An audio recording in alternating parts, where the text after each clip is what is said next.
Okay. Good evening, everybody. I'm Good evening, everybody. I'm actually kind of low, but I'm gonna do my best with what I've got, and we'll see what the world or well what Twitch gives us tonight. So I'm gonna need a little while to just sort of ramp up for this, and I'd also like a chance to be able to give some introduction to this game.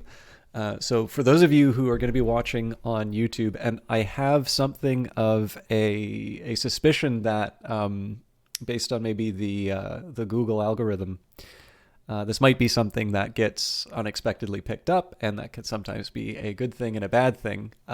So this is a live broadcast. I noticed that the original Starflight is a very quiet game. And that makes it very difficult to be sort of an entertaining game for streaming. Excuse me. So one of the things I wanted to try and do alongside this is, if there's any interest, I will do like an AMA or some variation of just chatting or podcasting or whatever you want to call it. That won't mean that I'm going to ignore Starflight, but my biggest reservation in doing this game was the fact that I think it's actually quite difficult to stream it well. And because I'm going to be playing it for the very first time, I'm also going to want to be sort of focusing on the game itself and seeing what goes on. So with that in mind as well, there's no guarantee that I'm going to stick with it all night. I think if people are not as interested, or if there's just a preference for something else, we can switch it up. Olaf, good to see you.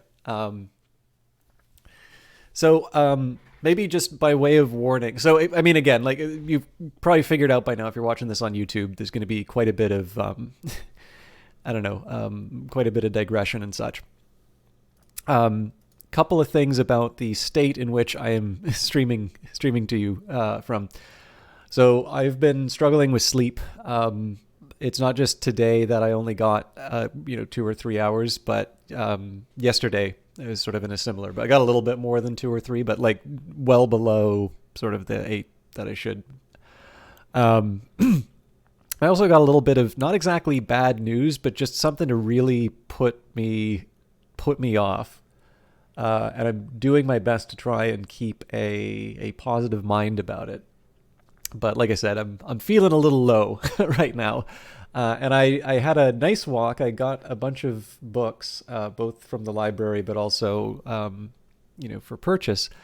But I've been walking. I think I've probably done something like 20 kilometers of walking today. And turns out my shoes are really not built for that. So I'm just also a little achy and just so with all of that in mind, like I want to do my best in terms of doing a good show. I'm actually going to try and go a little later if I can tonight, but I'm going to need a little while. I wanted to introduce this anyway.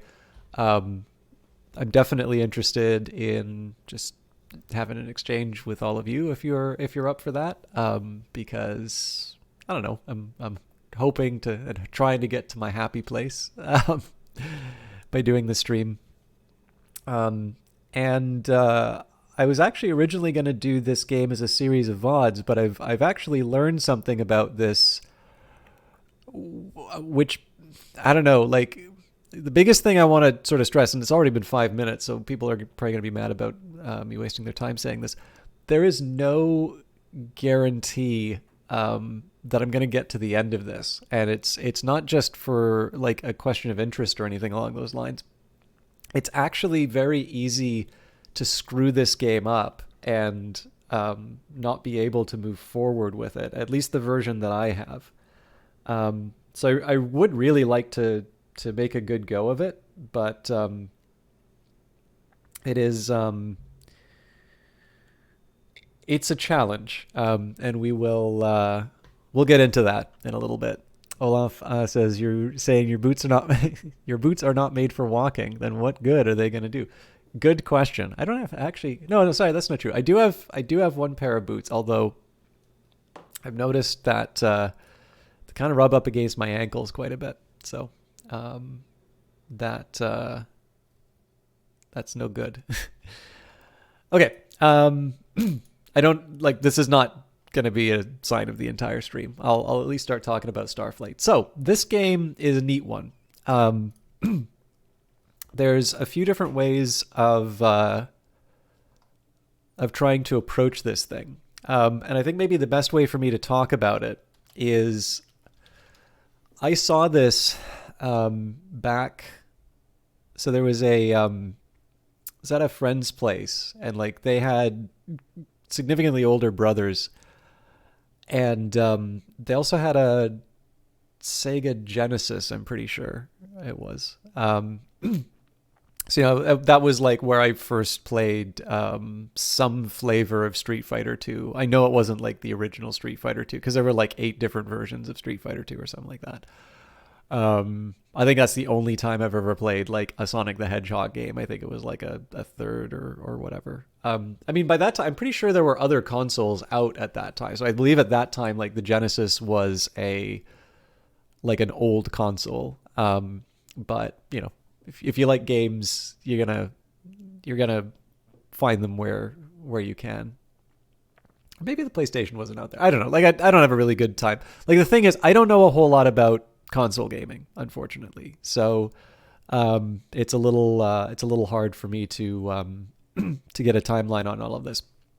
But I remember seeing, I think it was one of the older brothers was playing this game where there was like a starship and it was like flying around planets, and it was kind of neat because you could sort of see like the ship get sucked into the orbit of a planet and then sort of have the orbit established. And there was the thing that really got me was there was like big thick manual, and there was like a whole bunch of lines in the back for you to write your own things, and like there totally had like there were notes from somebody playing this game. I was fascinated by this idea of a game that like someone would have to write notes about. And there'd be like comments about these weird artifacts and such, which turns out are not inside this manual. So that game was called Starflight. And as it turns out, that was actually a console adaptation of an older game. So I was off when I put the tweet out in terms of this retro game. So the original Starflight was a PC game published by Electronic Arts. It was released on August 15th, 1986. So yeah, this is old. The Sega Genesis version apparently was released in 1991. It seems like there was also an Amiga and an Atari version. So I think maybe I was looking at the Amiga and Commodore 64 that says 1989 there. And then Atari ST Macintosh 1990. But I believe only the Genesis version got this visual overhaul. And I've actually shown the Genesis one, but the thing is like I'm not quite sure what the deal. Like I don't know how you can play the Genesis one other than to have an old console and the cartridge. I know there's obviously emulators and things like that, but I'm not 100% sure what the guidelines are on that in terms of Twitch and such. So it seemed to me like probably Starflight, which I bought on GOG, is probably the way to go. You can actually also get this and its sequel on EA Origin, but unfortunately it doesn't come as part of the past, which is a shame because like this is actually an example of something in the EA back catalog that's really interesting. So I'm actually taking the time talking about the origins of this game because what's so interesting about the development of this game is that, well, one, for the modern aspect, the game actually, has had a big influence on this really like big franchise that people really love. And it's actually funny because you can see both things that worked for Mass Effect and also the things they obviously wanted to capture in Mass Effect from Starflight but never were able to. I have actually played a little bit of this now, and I was incredibly surprised at how clear the mapping on some of this is. And I think that's really cool. But the other thing that I think is really interesting about this is the kind of the origins of the game. So, every once in a while, a game developer will stop by in the channel, and I will occasionally hear from game developers, and I like listening to things like GDC talks and all of these other factors. And there's some really common things that you'll hear in terms of advice. So, for instance, I know there's a few people. Hey, Valiant Cheese, how you doing? So this might actually be of interest to you. So I know you've actually seen a little bit of Starflight before. I'm sorry I'm not doing Hand of Fate 2. We might move on to that later in the evening, but this is a fun one. So what's so interesting about this? By the way, guys, actually, for those of you who do not know, Valiant Cheese is a game developer and is one of the people I'm sort of thinking of in terms of the type of people you might want to go and check out for things like advice. Because Cheese is an incredibly generous person with his time. In fact, he's doing a Linux game jam right now. And he practices open development. He uses completely free tools. So everything from the Godot engine to Blender. I can't remember what you do for your audio because I know Audible just recently had not so recently now, but there was an acquisition which left people feeling not so good about that particular tool. But in any case, I think Cheese is so here's the thing. Like if I were to say with Valiant Cheese, you look at Valiant Cheese and you say, well, I can do that. And that's not the right way of saying it. Like I think Valiant Cheese is a wonderful example of how you can see games and someone have the same tools that you have access to and realize that there is more than just, being able to have access to certain software or hardware that that's maybe keeping you from realizing a game. There is quite a bit of hard work and also talent that is involved. And of course, the talent presumably will be developed through practice. The hard work is potentially also something that can be developed through practice, but that's even harder to earn. So obviously, there is definitely quite a bit of yourself that you need to bring to, even to content like Cheese's.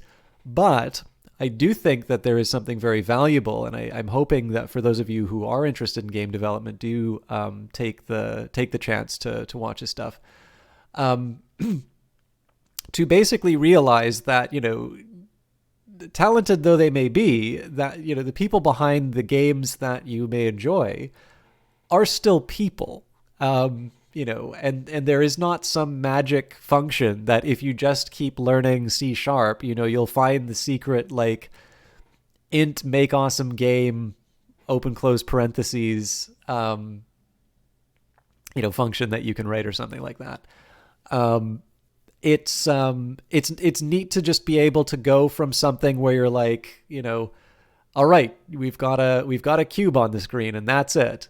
And then you're like, okay, so now that cube's a floor, but I don't see the game here yet. And just to kind of be able to see that process from something where you're like, this will never turn into a game, to like, oh yeah, hey, that totally turned into a game, is kind of neat. So you're intending to move away from Audacity, but you're still using the legacy version. Cool.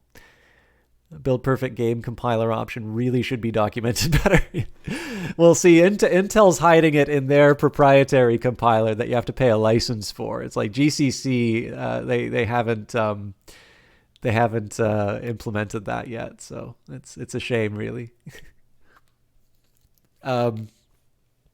But anyway, sorry, I got a little off track, but I think it's worth taking the time to shout out people who are worth watching. I will mention, by the way, like I am sometimes overly generous with shout outs. I've sometimes wound up shouting out people who wind up to be like a bit of a jerk. And I think the biggest thing though is that, it's a principle check. I need to be able to try and assume the best and try and say what I think people will enjoy out of what they're doing. And if someone starts to be unkind or someone starts to do things that are not so good, I pull back from it. I don't need to like do the public denouncement or anything along those lines. But you do the best. And I'm going to assume that Valiant Cheese will not sort of turn out to be like a secret racist or something like that. But better just not to smear his reputation in chat. But yeah, I don't know. I still think it's very much I think it's worthwhile letting people know about things that are worth their time.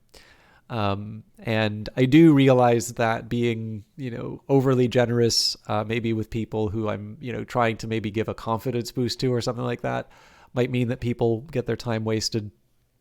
And, in that sense, it can sort of be negative on its own. But I don't know. I mean, I benefit from people who just want to see something strange, or see something off the beaten track. So I think it's still better to err on the side of, of connecting people. And of course, cheese is a really easy stream to promote. But I was what did kind of the original idea behind bringing up people who, give recommendations for for game development and the advice that you'll normally hear. There's some things that you'll always keep hearing, right? So like if you want to be a writer, you'll usually hear things like write every day and really understand sentence structure, grammar, spelling, punctuation. Those are the tools. You can't get around them. Read lots. And usually the end result is sort of like, okay, it turns out that what you really want to be is someone who has written something as opposed to someone who's a writer. And unfortunately, you can't have one without the other. And for film, actually, some of the film advice tends to sound a lot like game advice. Really, is if you want to work in movies, generally you need some kind of experience. So, and I mean, it's, back when Stanley Kubrick was, making movies, that would be hard, right? You actually needed a motion picture camera and film. Now, your camera phone's got a really good video camera inside of it. And more importantly, high-level filmmakers have made films using camera phones. I believe that Steven Soderbergh did a horror film shot entirely with an iPhone. So, and on top of that, I mean, 3D animation tools like Blender, that's a really exciting development as well. And in fact, if you take a look at Canada's National Film Archives, you can actually see Norman McLaren talking about what, he's effectively asked by an interviewer, where would you find the next you? And he basically said, I think this is like sometime around the 80s, so I guess around the time this game would have been coming out.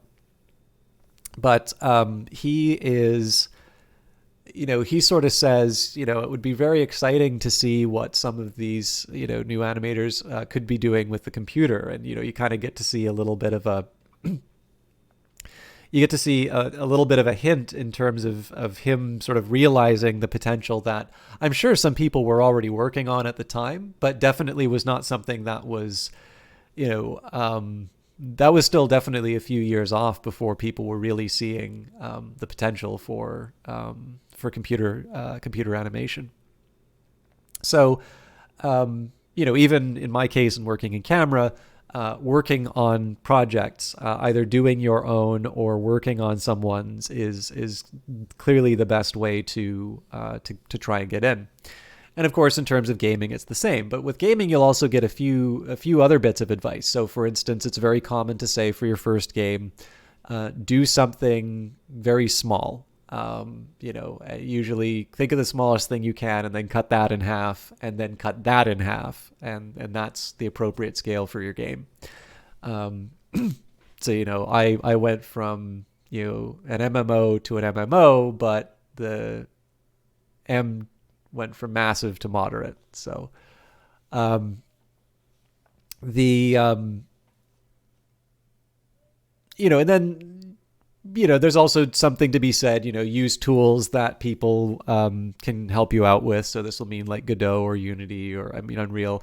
Obviously, we're quite spoiled now by the fact that there's tools available. But it's sort of like if you want to make an engine, you can make an engine, but that is a separate project. And maybe you do not want to entangle the creation of a game engine and the creation of a game into the same project. Some people might feel differently, but I just notice in general, there is a recommendation that if you want to make a game and you want to learn about making games, focus on the game part and use a tool that's already been created for you. I feel that advice exists in other spaces too. You've heard writers giving the advice to work on short pieces. Yep, definitely. I was actually gonna come back to that. But that's definitely a thing that they say. I actually think Ray Bradbury's book on writing recommends that. And I think possibly Harlan Ellison as well. But yet, like the number of short stories that they talk about is actually very surprising in terms of what they say the right amount for practices. But the reason why I take the time talking about this is that every once in a while, something comes along that just completely demolishes all of that advice.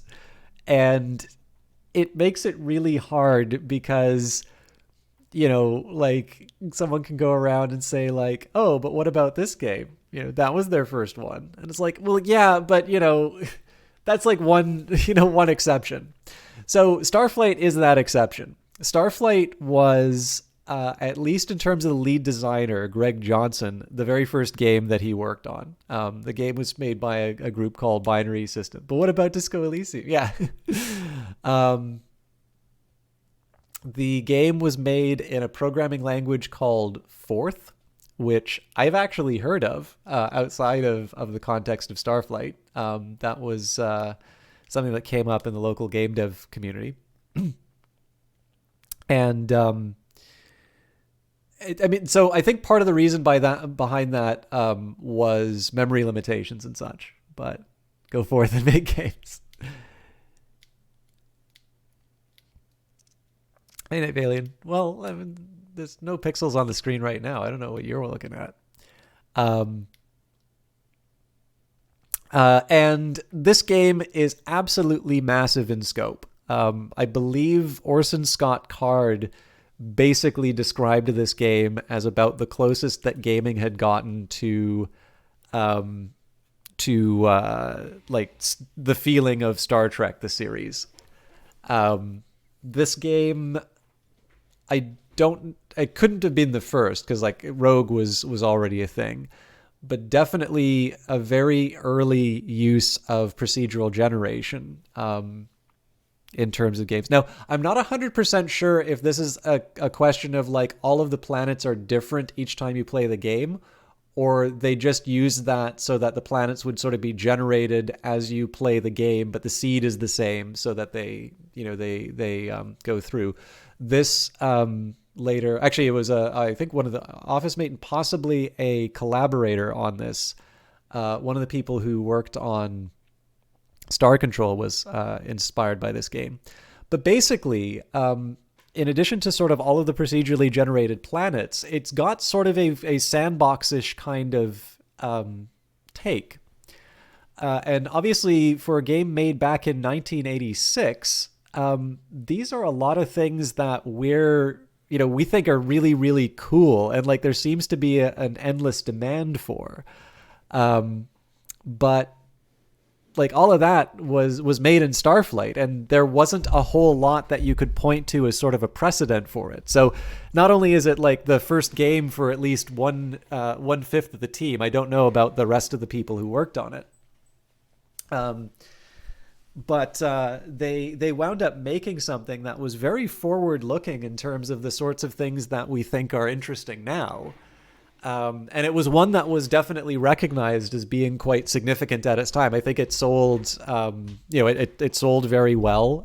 There was, there's a lot of positive reception to it. Like I said, so I found the Orson Scott quote here. Starflight is the first science fiction computer game that actually gives you something of the experience of roaming through the galaxy. I have found this game obsessively fascinating, and the graphics and player interface are superb. He called it the Star Wars of science fiction games, brilliantly designed and programmed, the standard against which all other space exploration games must be measured. So that actually is just from the Wikipedia page. So you now will all have the same information as me taking a look at this. Actually, the Wikipedia article also mentions Mass Effect. So Mass Effect director Casey Hudson tweeted in 2011, Starflight was a key inspiration for the ME series. But You feel like the real experience of roaming through the galaxy would statistically be comprised entirely of navigating empty space. It's why I'm actually trying to like really get the conversation going before jumping into the main game, because this game gets quiet. It's going to be very difficult to stream this, I think. But I don't know. Overall, I guess the last thing that I kind of wanted to say about this game before I do a little bit of the manual and then jump into it is there's something. So, I mean, number one, there's just something really interesting and like frustrating to know that it's like, this guy of his first game, and it winds up being like just this absolute masterpiece that winds up in, inspiring all of these other, other really important games. But I think the other thing that's interesting is that when you think of No Man's Sky and what they're sort of doing with that game, I think to a certain extent, and I'm pretty sure Sean Murray's said this in an interview at some point, is that to a certain extent, No Man's Sky is sort of saying, what if Starflight had sort of been the launching point for all the subsequent development in terms of games? So what I mean by that is saying that, when you think of really big game releases, you're thinking of people sort of pushing graphics, creating these very big spectacles. And particularly now, this tends to be associated with lots of person hours. And the reason I say person hours is that it's not just a question of crunch, but that is definitely a thing that will happen on a number of games. Johnny Big Time was actually just doing Red Dead Redemption 2, and that game is unbelievably beautiful. I really, really want to try it.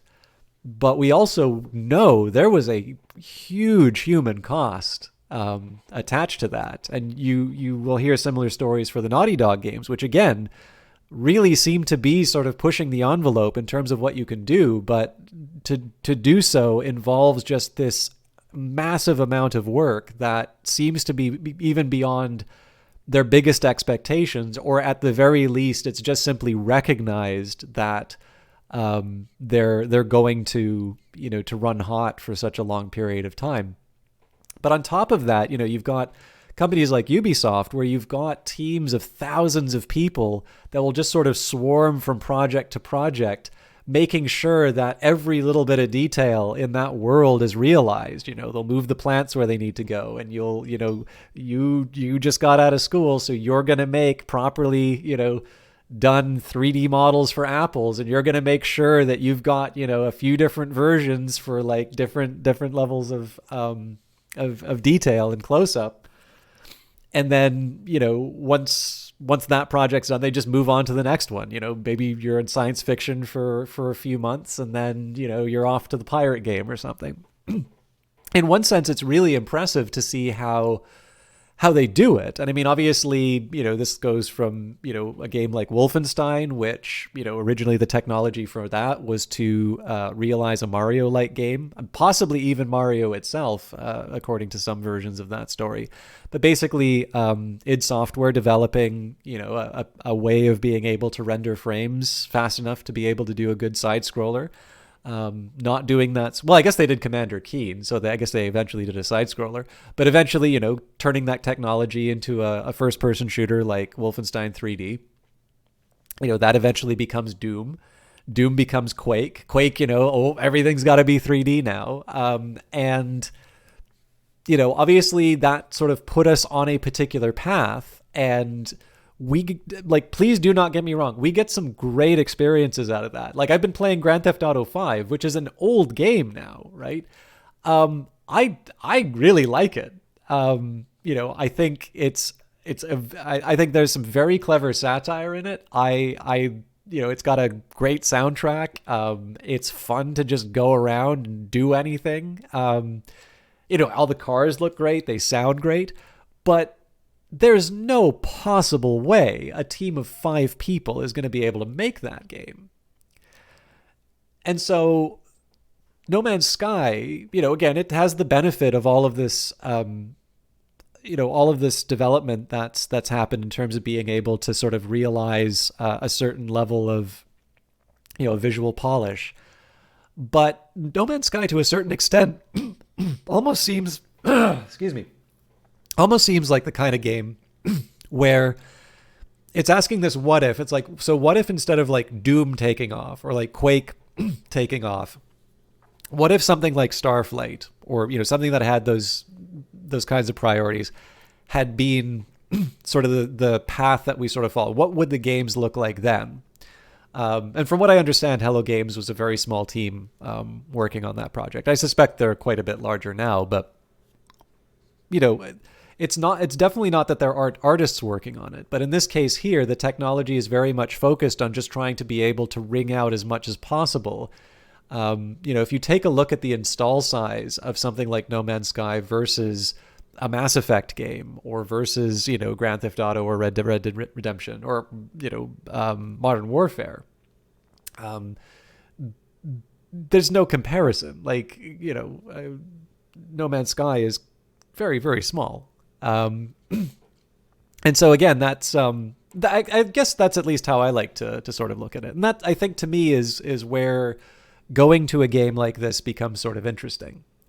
To be able to say, number one, it's a chance for me to kind of take the wrapper off and see, okay, that game that I saw somebody play on a Genesis, that, had space for notes, and somebody had written notes in there, and like, it meant that they'd played this game that they needed to like write things down and understand. Now I'm going to be able to see what that's like. Now, obviously, actually, I guess I didn't say this before. The Genesis one actually has a nice big visual update to it. So I'm playing the PC original, which is perhaps even more sparse. But yeah, I don't know. It's a chance to share something a little strange, and maybe we can talk about some of the ways that I think you can see the influences on Mass Effect. But this manual does actually have some information that's useful for understanding the game, so we're going to start there.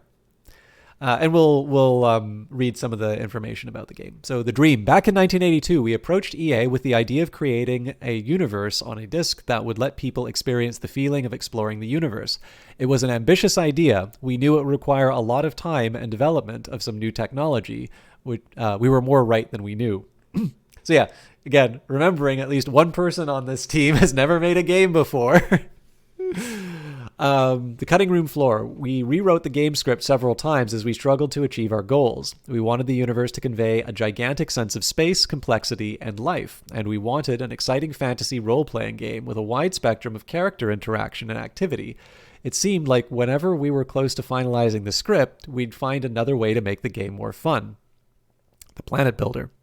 About 9 months after we started the actual programming, we came up with the idea for a fractal generator. A fractal generator so powerful that it could create surfaces in space. It took 6 man-years to create the technology, but it gave us the ability to cram 800 complex and unique planets into the game, instead of the 50 that we'd had before. There are so many that we haven't even explored them all. The aliens. To find the right names for each race, we wrote long profiles and histories for each, then tossed random syllables at each other for several days. To handle their languages, behavior, and combat action, we had to devote months to building a sophisticated artificial intelligence system. We threw away the communications module 3 times before we had exactly what we wanted. Sometimes we wondered which would come first, flying to the stars in Starflight or flying to the stars in real life.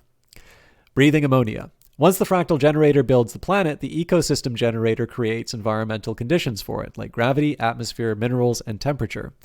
Once we took a journey back to Earth, only to find the ecosystem generator had given it new continents and an ammonia atmosphere. It took 2 years to perfect the technology. 15 man-years later. The last several months were spent trying all the various technologies together. Because of the program's complexity and scope, the playtesting alone took months, but all the time and effort had proven worthwhile. We had a vision of what an outer space fantasy game could be, and now that vision is reality. And there is Binary Systems. I actually kind of like this photo. One, because this is actually the image for, I think it's called Interstellar. Anyways, the company that you work for. So I kind of like that this is all in character.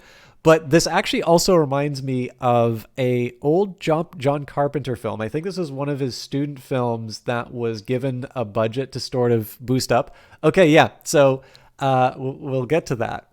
So this film is called Darkstar, and the writer on it, and actually I think one of the actors was a man named Dan O'Bannon. And there's a sequence where an alien gets loose on a ship. And I actually quite like Darkstar. It's not a go out and see this as soon as you can. I think there might actually be a version of it on YouTube. It shouldn't be that hard to find. But you got to appreciate, it's an old movie, and it's basically a student film that got some budget for some special effects. So instead of it being an incredibly impressive student film, it wound up being a very disappointing science fiction movie. I think is the way that they termed it. But that, in addition to the fact, I think the film is quite charming. But on top of it, that is actually the inspiration for Alien. So yeah, Valiant Cheese. That's not coincident. I mean, but the reference to Darkstar is just something that I'm thinking of. But yeah, whether or not, I guess 86. Did Alien come? No, Alien would have been the 70s. So yeah, they almost certainly are referencing that. But yeah, I don't know. I like that photo. Okay, this game did have copy protection, so it would come with a little wheel. I'm playing the GOG version, so in this case, the wheel is a little program that comes along with it. We'll see it pretty quickly. Starflight, the manual, and we are going to do some story time. This is us starting the game, by the way. This is apparently back in a time when you actually had to read things before you could play a game.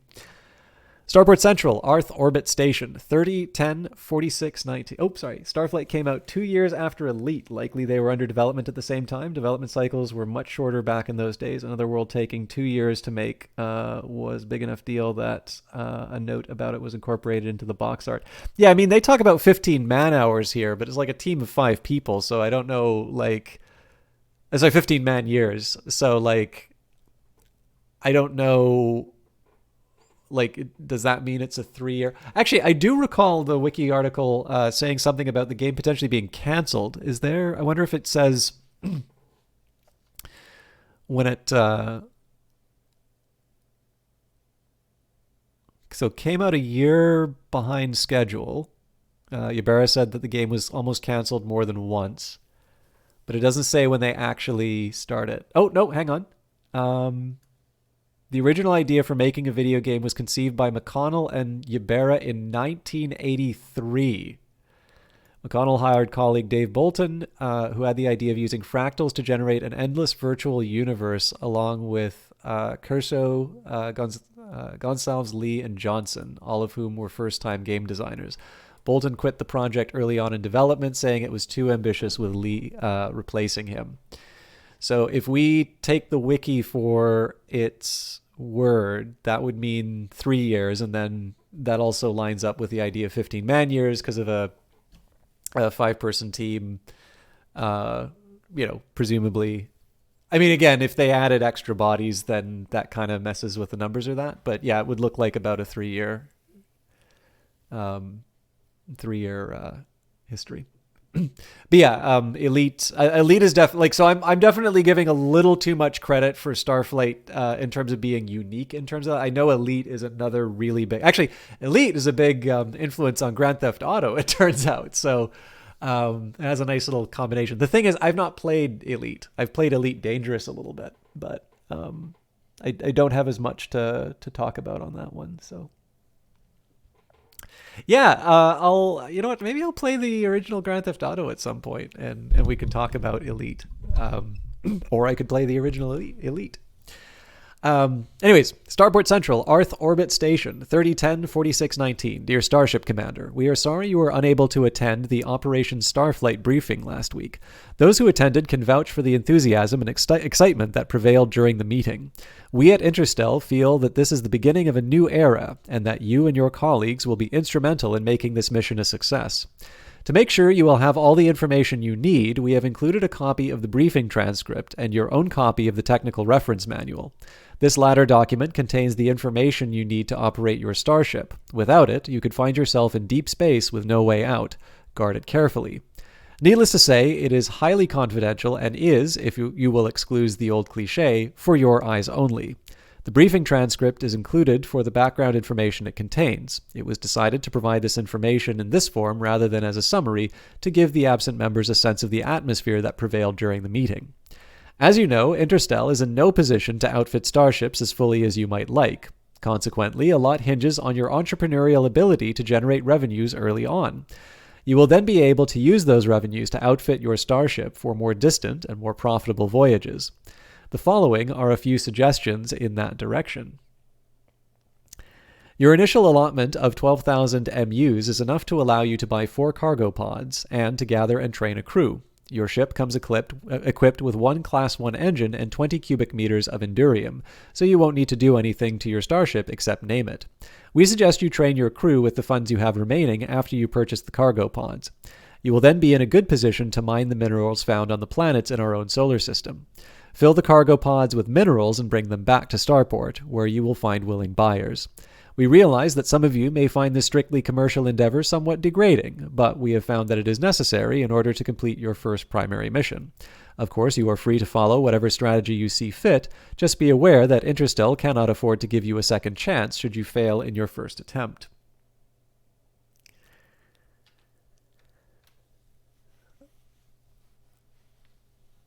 GTA 1's a good game. It's just GTA 5 is a masterpiece. So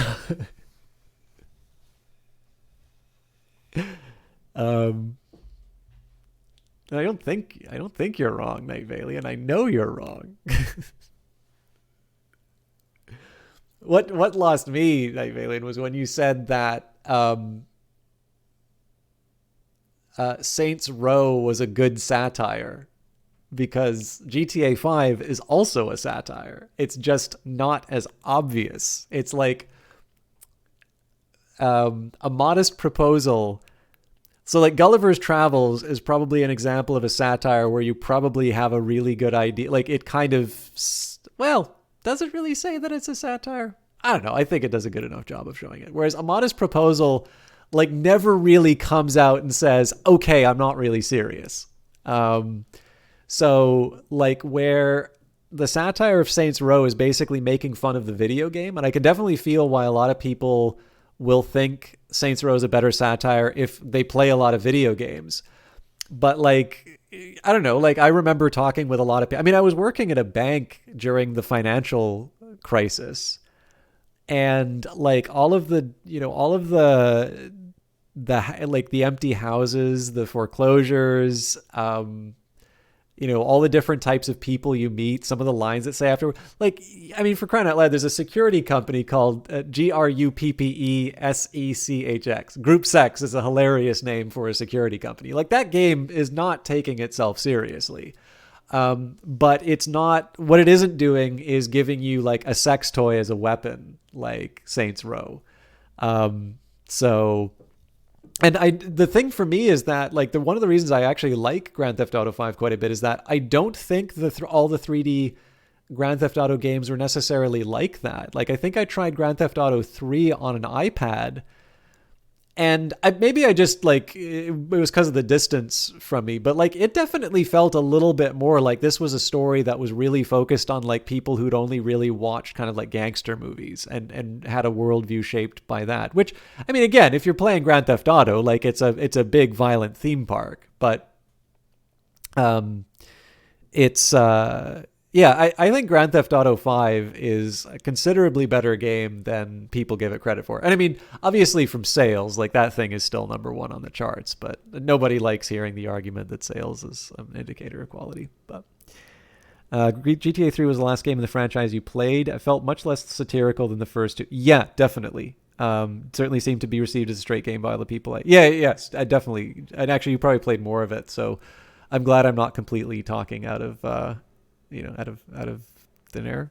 Does that make sense? I know there's a different anyways, I mean, obviously everybody is going to have their own taste. Like obviously I really like ribbing Night Valley in 28 on his objectively bad taste, but it's usually sufficient to just say, I prefer X type of game as opposed to Y type of game. And I can definitely say that I actually have a very strong preference for modern games. I think they are quite well done, and I like those experiences. I also don't mind criticizing them, as I think most of you probably know from when we played Cyberpunk. Like, it always felt like every time Cyberpunk did something really cool, it had like either a super immature or like really lame bit to like pull me back and be like, oh, okay, that's a shame. But anyway, sorry, there's a little bit more of the opening text. No matter what strategy you choose to adopt, it is wise to avoid the following, any one of which can spell disaster. 1. Running out of fuel. 2. Running out of energy in your terrain vehicle. 3. Running out of money. 4. Getting killed in combat. I'm glad that's number 4 on the list. 5. Landing on a planet with crushing gravity. 6. Engine or communication failures. 7. Getting killed on planet side by storms or hostile life forms. So, don't die is 4, 5, and 7. It's important enough that they mention it 3 times. In addition, we recommend that you check your notices in starport operations before embarking on a journey. Notices often contain valuable clues and may help you avoid potential disaster. On behalf of all the personnel here at Interstel headquarters, we would like to wish you great success in your mission. May the Rock of Truth shine brightly upon you. Terrence Willwater, Director, Interstel. Okay, so we're going to read the briefing. Again, I apologize for the long lead-in. I'm not going to read the whole manual. I am, however, going to read the story stuff. And I'm going to be taking notes while I play the game. The following is a transcript of a briefing before a group of Starship Commander trainees. The briefing was chaired by Vice Director Fexipotex and included a cross-representation of various races. Fexipotex, thank you for coming, everyone. Please be seated. You've all been carefully selected for your special skills and abilities and your aptitudes in the areas of diplomacy and exploration. We are counting on this driving force inherent in all of you to help answer the puzzles and riddles that have long plagued our scientists. While conducting research in the southern hot zone 15 years ago, on the 16th day of the 10th month, 4604, a team of Interstel scientists found a deep shaft in the crust of the planet, leading to a vast and ancient underground network. Investigation revealed this to have been built by the first colonists of Arth. People, please, may I have some quiet? Thank you. I assure you that this conclusion was reached only after many years of careful study. At this point, there is little room for doubt that Arth was in fact colonized by a group called Noah 2, and this group came from a planet called Earth. I'm sure you can all appreciate now why this information has not been released to the public. Obviously, it is vital that up-to-date proof be offered when we commence public announcements. Otherwise, the notion that Earth was a real place and that Noah 2, an actual group, would be met with skepticism, to say the least. I realize that the acceptance of a new system of beliefs and of a new technological concept is a difficult task.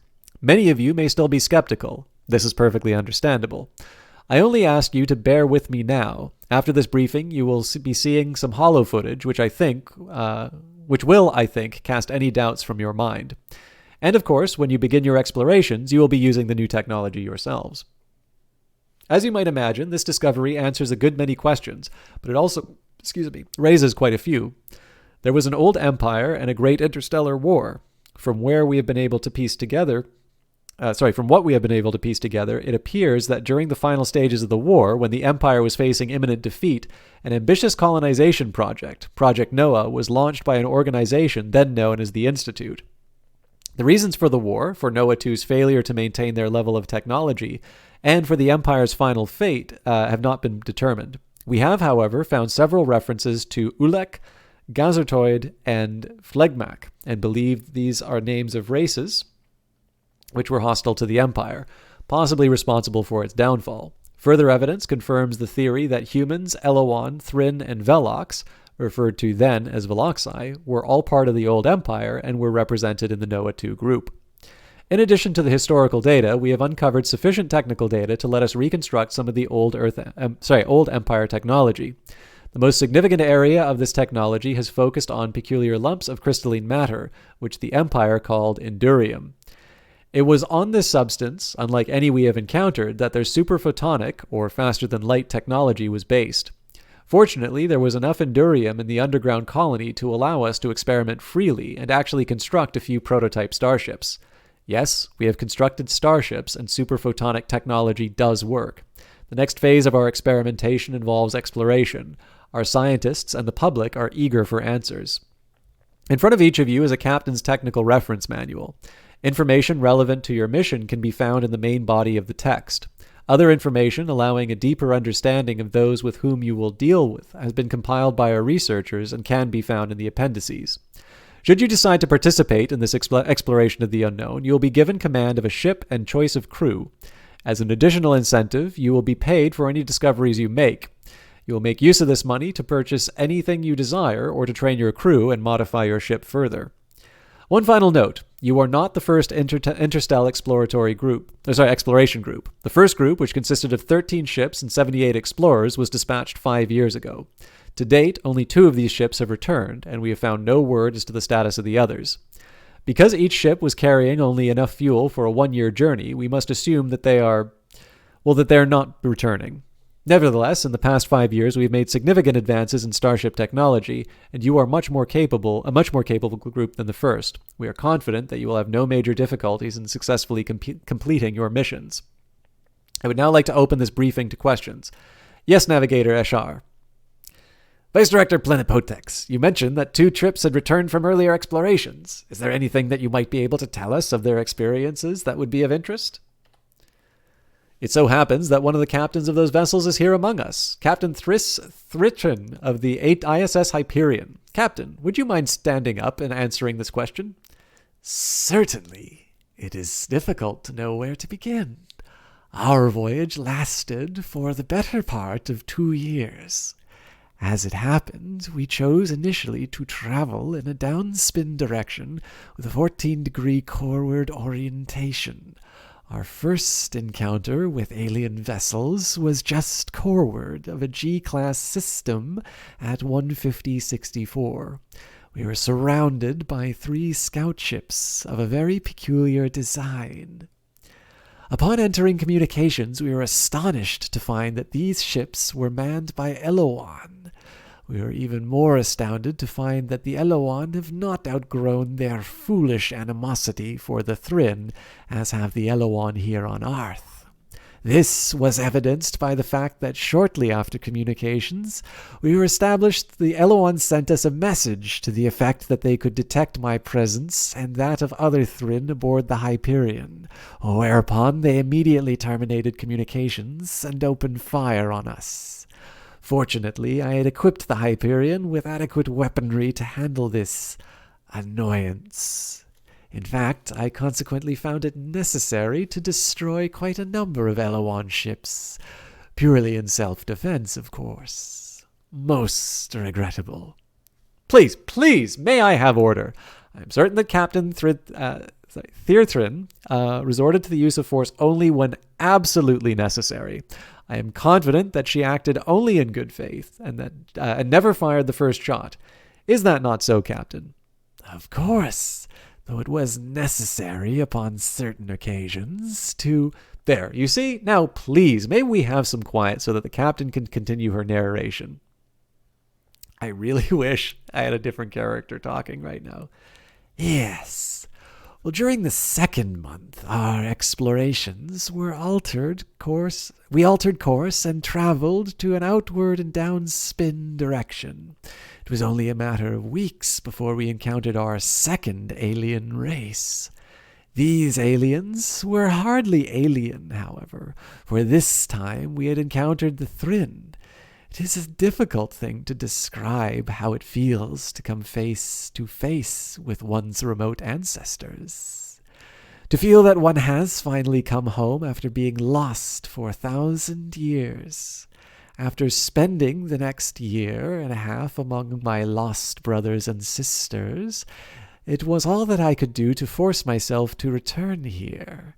In fact, both the other Thrin on my crew, Thisarla and Nicholas, chose to stay behind. Question. Yes, in the back. G694337. May I put a question to Captain Thithrin? What did you do for fuel all this time, Captain? I understand that you did not take along enough to last an entire 2 years. Of course. We did manage to buy a fair bit from Starport by doing some local sector mining before leaving on our expedition. During our time in Elwan space, we managed to salvage enough Endurium for the debris of the ships, from the debris of the ships we destroyed in self-defense. We also salvaged a considerable amount of plutonium, which Thryn willingly traded for fuel. Finally, with the help of the Thryn, we managed to locate a few planets with abundant ancient ruins. These we used as refueling bases for local explorations. We have time for one more question. Okay, yes. Garin Leb. Question for you, Vice Director. I wonder if you could explain why it is necessary that we earn the money to build our ship and crew. Surely Interstel has resources to provide us with the best equipment which would optimize our chances of success. Fexipotex. I would like to remind you that Interstel is not a government-controlled organization, nor are we a military operation. Our resources are in fact limited, and we have no way of knowing which of you will possess the necessary qualities to successfully command an interstellar starship. It is not in our best interest to waste what other resources we have on the rest of you who will, pardon the expression, wash out right away. This, therefore, is our means of determining who among you is the most capable, while at the same time providing a little personal incentive to ensure that we get the most out of every one of you. Wish you all the best in your explorations. Thank you. So there's a couple of neat things in this. So I will just maybe let you know, in the manual, there's quite a bit in the manual in terms about how the game works. I'm not going to go through it because I've already read it. But it doesn't give you anything in terms of controls. What is neat, though, is that you actually get some information about the game, right? So in this case, we have a coordinate where we know that there's going to, at 15064, we need to be prepared for an encounter with the Eloan. And the game sort of gives you a recommendation that you should have either Velox or Eloan, but not both, because having one will annoy the other. Also little mechanics in terms of things like, finding Endurium from local ruins and things like that. That is actually something that is in the game. Generally, if you find ruins, you're going to find Endurium around it. So that's a kind of a neat one. And you can see, there's much clearer references to Mass Effect, but you can definitely see sort of a few little points where you kind of see the echoes in the modern game. So, the discovery of sort of this precursor civilization, evidence of the old empire, in this case, analogous to the Protheans. You're not really the first crew, but like obviously, being the captain of an experimental vessel, going out on their first time, that's effectively the Normandy. The idea of Noah 2, from what I understand, is largely the plot of Andromeda, and obviously I think it's Liara Tassoni who talks about kind of this preservation project. So again, whether it's a deliberate reference to some of these, or this just happens to be the material of good science fiction, you can definitely see some of the art, the echoes of the source material. But again, there's much clearer material that we'll be running into fairly shortly. But there's a whole system in terms of kind of learning rates, how survivable crew are. Another game that Starflight influenced that I forgot to mention actually is FTL, or FTL then Light, as I like to call it.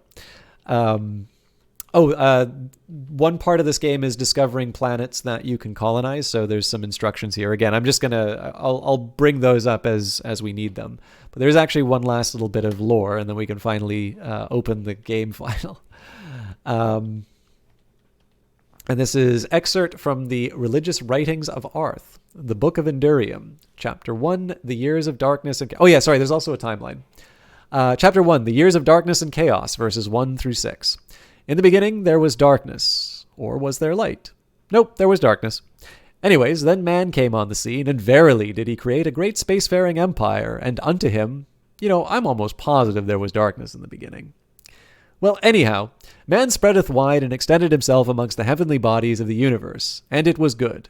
Really, in fact, it was great. and thereby and thusly did he findeth the other races, and unto his empire did he take them, and yea, did he accepteth them almost as equals.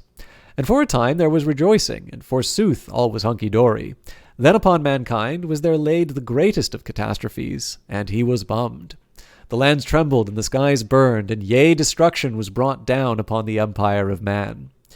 And in the fall of this righteous and glorious empire did the other races seize upon the opportunity to express their disapproval of mankind's ways, and verily did they slaughter billions of his number, and following this were the dark years of chaos. Woe and yea, and woe were these years not dark, and were they not also chaotic? Verily were they chaotic and dark.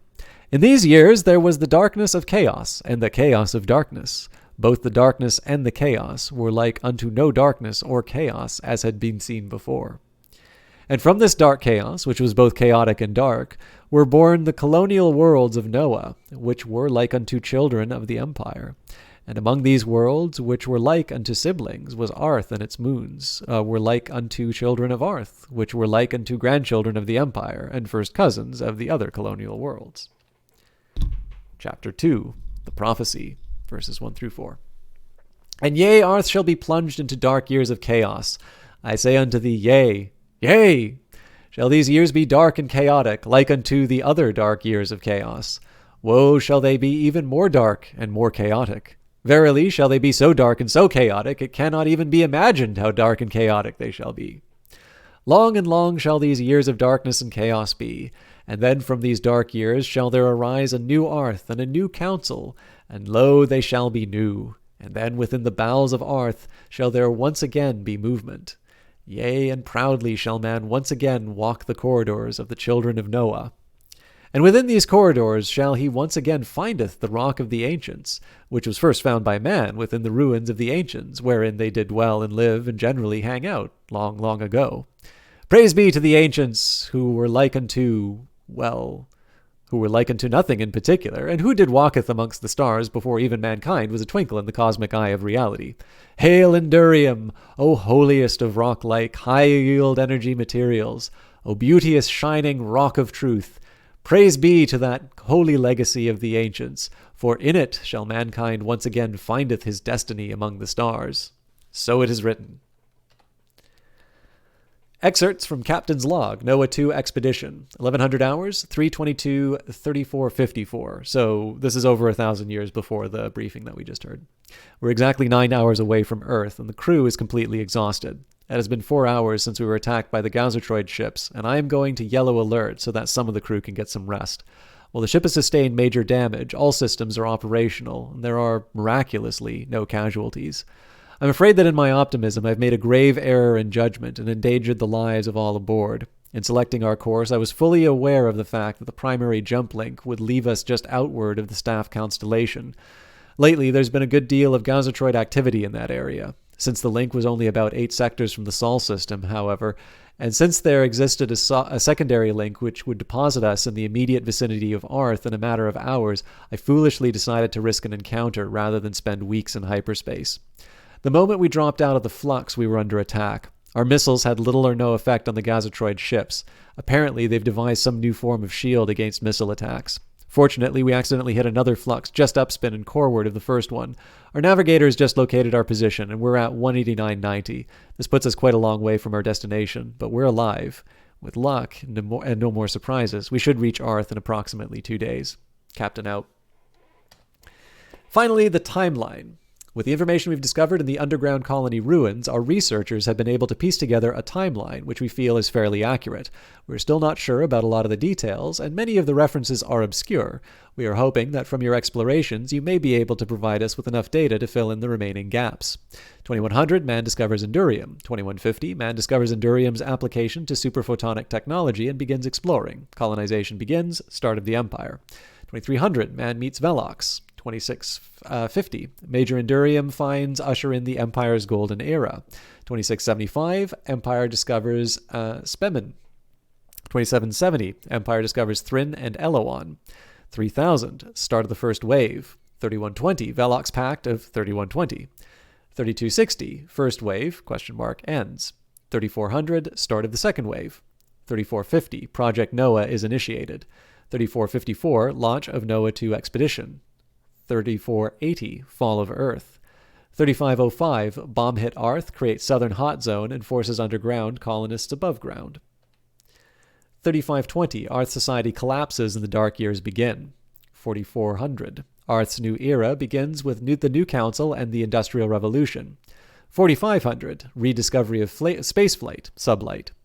4594, discovery of Noah 2 colony and Endurium. 4615, first group sent out in superphotonic ships. 4620, the present day. So, one thing that's neat about reading the lore bits here, there's a little bit more of lore that I could read, but I'm not going to, again, just because I've sort of done this, and I do actually want to get inside the game, but there's references to species and the different relations with things. I'll explain why I'm doing certain crew members when I hire them. But this also has a map. So again, this is where I have the suspicion that the seed is the same for all of the games, because basically just because of this map. We can bring that up. But of course, it's also possible to have procedurally generated worlds that change but are still in the same positions. So through play, I found that this is Arth. Now, what interests me here is the line in the manual, which talked about, so this is an attempt to leave Earth, 9 hours away from Earth, and they're trying to get to Arth. They took what I'm assuming is one of those red lines and wound up in 189.90, and it was something other than what they'd intended. So what I just want to take a look here is see 189.90. I want to see if there's anything in the area that might suggest, this is where Earth might be. So 189, 190. Okay. So if they wound up in the wrong spot, well, I guess yeah. So I mean, in theory, Earth might be in, this neck of the woods. The catch is, though, I don't really know how we're supposed to find a path to Arth from this.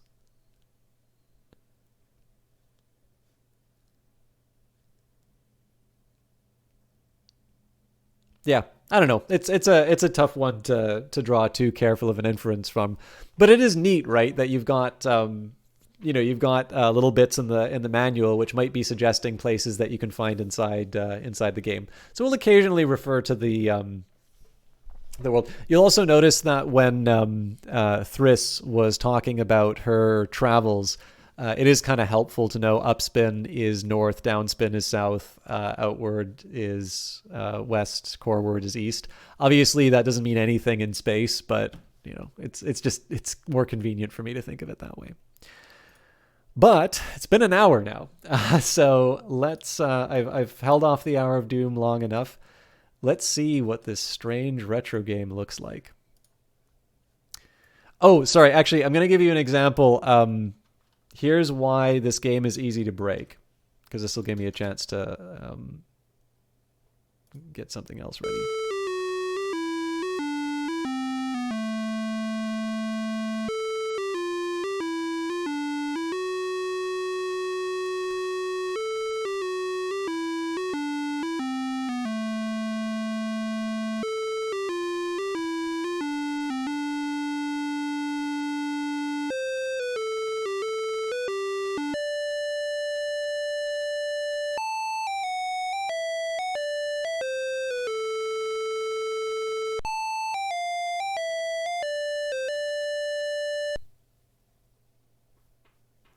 The shift in fidelity between the cover art and your narration to this opening screen is lovely.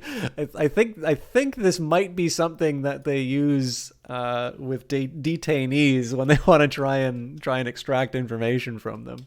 We'll read that police warning, but So see this message here, game in progress but not saved? One of the reasons I know a little bit about how this game works is I was originally trying to record a YouTube series for this. And if you close it seems like if you close the game improperly, it will like tell you, yeah, there's a game going on here. And it will, Steve's Nuts, how you doing? What a name. So far as I can tell, like this save is just lost.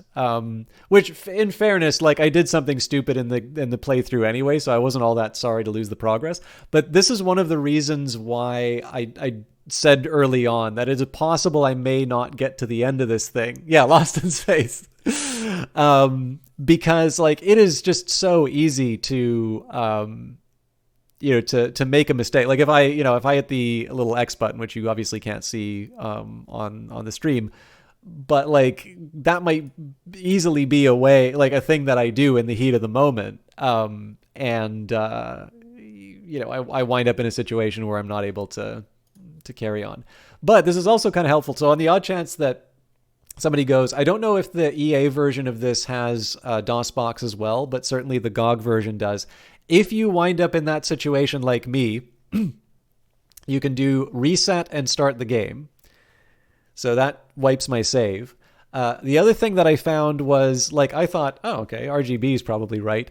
Turns out you want to pick EGA. If you pick any of these other options, it doesn't look like anything. Now, I don't recall anything in the GOG files telling me I needed to pick EGA. So on the odd chance that, one of you winds up playing this thing, hopefully that will save you from wasting your time like I did. As much as I love the exciting opening music, I'm going to... Oh, can I not move on from this? All right. Oh, there you go. Interstellar Police Warning. As provided by the Galactic Treaty of 4410, this computer software product is hereby declared the intellectual property of the human authors' binary systems.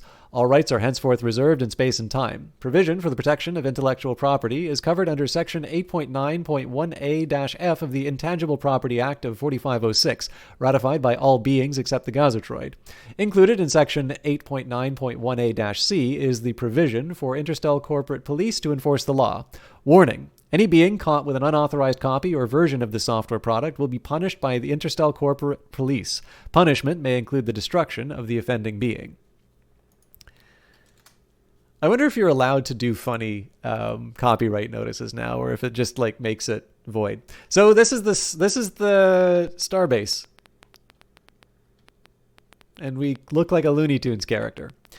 So let's start by checking our mail. Now, I was mentioning in the manual that it doesn't actually give you any controls. One thing that I think is very cool about this game, and I'm maybe just easy to please, one of the biggest barriers to me playing like boomer games. One of the things that like keeps me from being able to play and enjoy old games is that the controls are kind of nuts. By the way, I think he's going to start tapping his foot while I rant for a little bit. But maybe you have to actually start the missions before you do that. But basically, oh, there you go.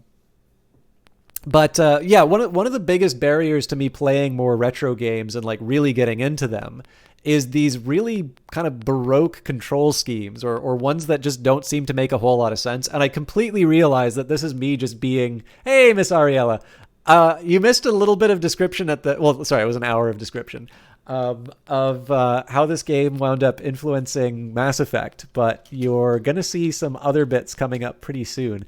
For those of you who do not know Miss Ariella, I found Olaf Olaf found me through Miss Ariella's wonderful stream. Olaf is an incredibly capable mod and very dedicated member of Miss Ariella's community. He has kept me in it feels like a multi-year sub at this point. He's subsidizing my entertainment. But despite the way that Miss Ariella is behaving in chat, which is absolutely appalling, no.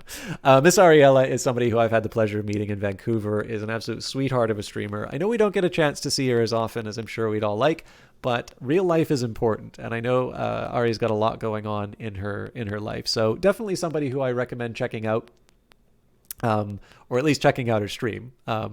Whether or not you check out her is whether or not get her permission first. But I definitely in the case of Ariella, actually. So first of all, Valiant Cheese and Miss Ariella, you're both Australian, so you both live on the in the country with the largest collection of poisonous things. But although I don't believe both of you are in Tasmania. Down below, too slow. But yeah, Miss Ariella is definitely a streamer who I'm very fond of, a person I'm very fond of. And as I always say, for the people who don't stream as often, that is really where the follows help quite a bit, because it's very unlikely that you're going to be able to it's very unlikely that you're going to be able to see their stuff. Also, I think I forgot to shout out Night Valian. So Night Valian has been doing Nightbot. Nope. Night Valian has been doing Long War mod for XCOM, but I noticed he's switched to Bug Snacks. Oh, for crying out loud. All right, well, you can click on Night Valian's name. I'm sure it'll come through. But yeah, sorry, lots of streamers in here, and I did say I was going to start playing the game, but let's try that one more time. Sorry, I feel a little bad that Night Valian didn't get a proper link, because I know I think Uncle Cranky hosted you the other day. Yeah. But one of the things, I'm so unused to seeing Ariella behaving like this in the game, in the channel. We'll let the Ark of the Covenant resolve itself, and then we'll. I wanted to talk about the control scheme. Hey, Ed Baver. It's all good, Aria. Honestly, I was feeling really low starting today, so you guys are cheering me up a lot. But the thing that really impresses me about Starflight is that I've read the whole manual. There's no real instruction about how the controls work, but it's actually just the arrow keys and essentially any button. You can hit space, enter, even just M. And it's actually a surprisingly intuitive control scheme. I think that might be why it got a good console release. But thank you very much, Olaf, for continuing to support the channel and give people access to those lovely emotes. For those of you who do not have a sub, don't bug Olaf for it. You can use the channel points and get access to all of these lovely emotes by the Eyes of Sin. What's the symbol in the lower left foreground mean? You'd like to know more about it. This is the same symbol from the manual. So that's the logo for Interstel, which I can bring up.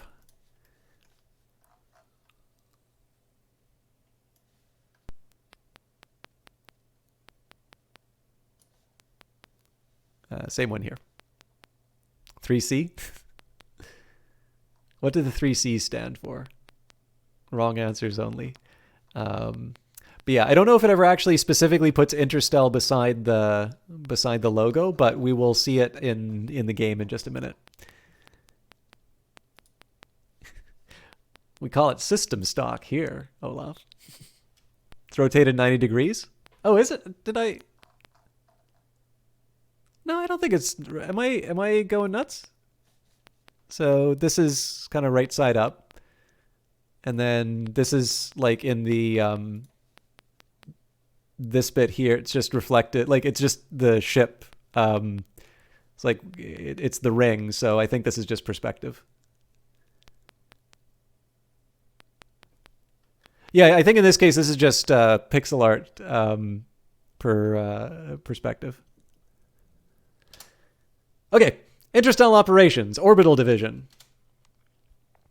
0101-4620. You are about to embark on your first mission. In your bank account, you will find the amount of 12,000 monetary units, MU. This money is to be spent training your crew, configuring your ship, and purchasing any necessary materials. Of course, you may wish to leave some portion of this in the bank to earn interest. This is acceptable. At this stage of the operation, our primary goal is to gather information. Consequently, your objectives are: 1. Seek out and explore strange new worlds. 2. Boldly go where no man has gone before. 3. Establish contact with any sentience. 4. Capture and bring back non-sentient life forms.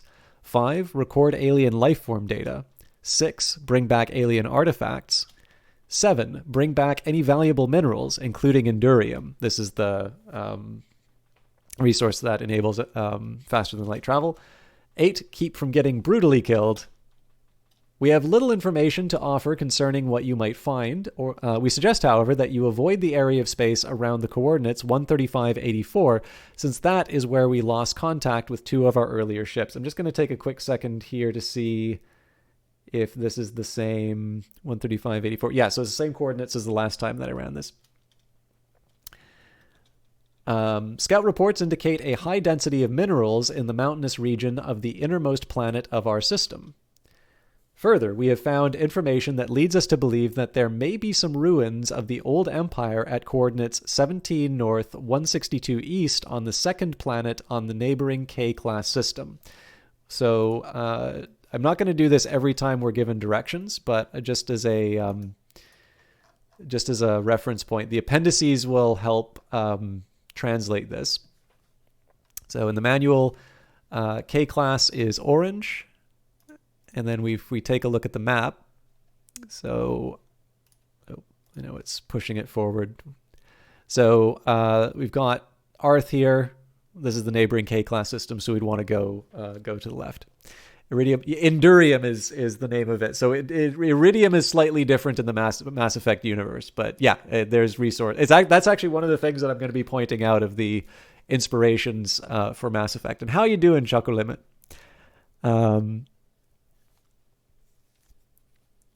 If you get 1 million MU, can you just call it U? Emu. Left, right, right, left, up, down, up, right, left, sideways. Reminds me of my first date.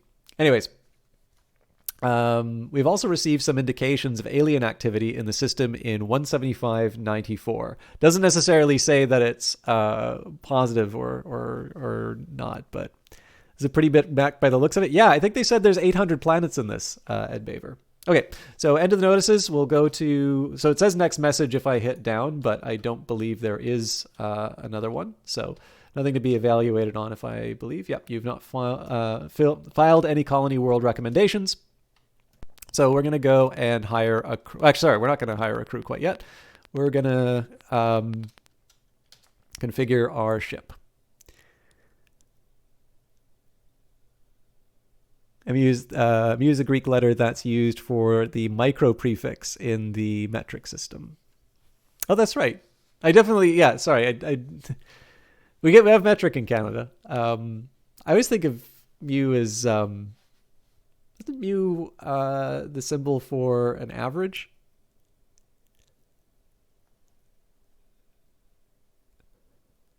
Yeah, sorry. I should have gotten it. Valiant Cheese. I think it's just because of the extra U. So I was like, wait, MUU? Am I missing something? So no, I'm being dumb. That was a very clever joke that I just totally didn't realize. So the game recommended 4 cargo pods. We're going to follow through on that. You can buy engines for better fuel efficiency. It goes from 1 to 100,000. Shielding, 4,000 to 125,000. Armor, your ship does get heavier, and I believe that will affect your burn rate for 800 and procedurally generated, Ed Baver. No Man's Sky before No Man's Sky was No Man's Sky. Armor will make your ship heavier and so hurt your fuel economy. Missile launcher, so remembering that the game had referenced that there are some ships which are immune, and a laser cannon. And as you can see, the laser cannon is less costly than the missile launcher. Now, the game will not let you launch your ship without a name. So does anybody have a ship name that they'd like to use?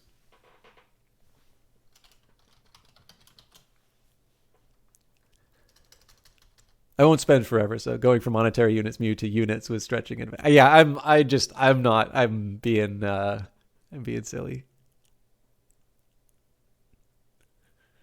This ship looks like it'd make a rad guitar. Now that you mention it. Just wait till I get some extra cargo pods. I'm going to name it Ariella if nobody comes up with another recommendation. And Miss Ariella is the most recent subscriber, seems. The Flying V. ISS Flying V. I was hoping somebody would come up with. Oh no, actually, sorry. I'm changing it. ISS this thing on. Can I put spaces? Yes, the ISS thing. The ISS this thing on.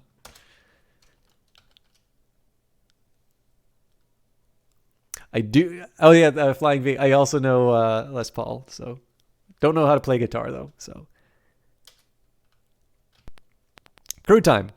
So basically, I'm gonna use up all my money. I'm here for the ISS. Okay.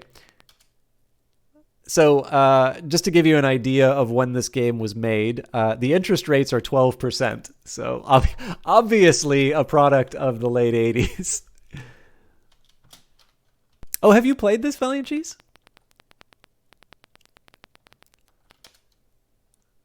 Okay. So this is where normally I would have been looking at the at the manual for all of the different species and their different abilities. But in this case here, I'll just tell you what I've already worked out. So I'm going to have a human scientist. Science officer. We'll go. Actually, yeah. We'll name. Yeah, fair point, Valiant Cheese. I'm so close to paying off the debt. But I have 5 positions on the crew. So Ariella suggested her name for the ship. Would anybody else like to be a crew member? I'm probably gonna have to come up with some kind of an indication as to your position, but I'm very happy to name people. Just mention yourself in chat as I go through. Dig your moves here, Ari. That's a rad silhouette you got going. All right. So next up, we are going. Oh, right. So up to make the second file. So the Velox are specialists at navigation and engineering. The Thrin are specialists at communication. The Eloan are specialists at communication and medicine. And so I can't remember the two. Wait, is it the Velox and the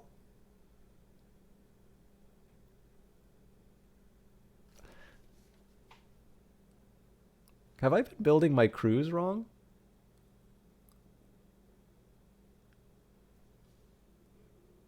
I think I'd kick out the Thrin.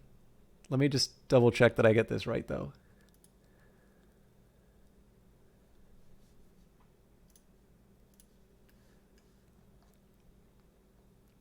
Okay, the Thrin are bipedal. Okay, well, here. Humans are bipedal omnivorous race with smooth skin and a characteristic mat of scalp hair. They are 1.5 to 2 meters in height and are light beige to dark brown in color. Humans have an internal skeleton and 2 small narrow-set eyes which allow binocular vision. This race is particularly aggressive and tenacious. While moderately weak physically, humans are highly flexible mentally and are particularly adept at theoretical modeling and in applications of logic and inference. Finally, although there is a degree of sexual dimorphism in this race, the differences are insignificant.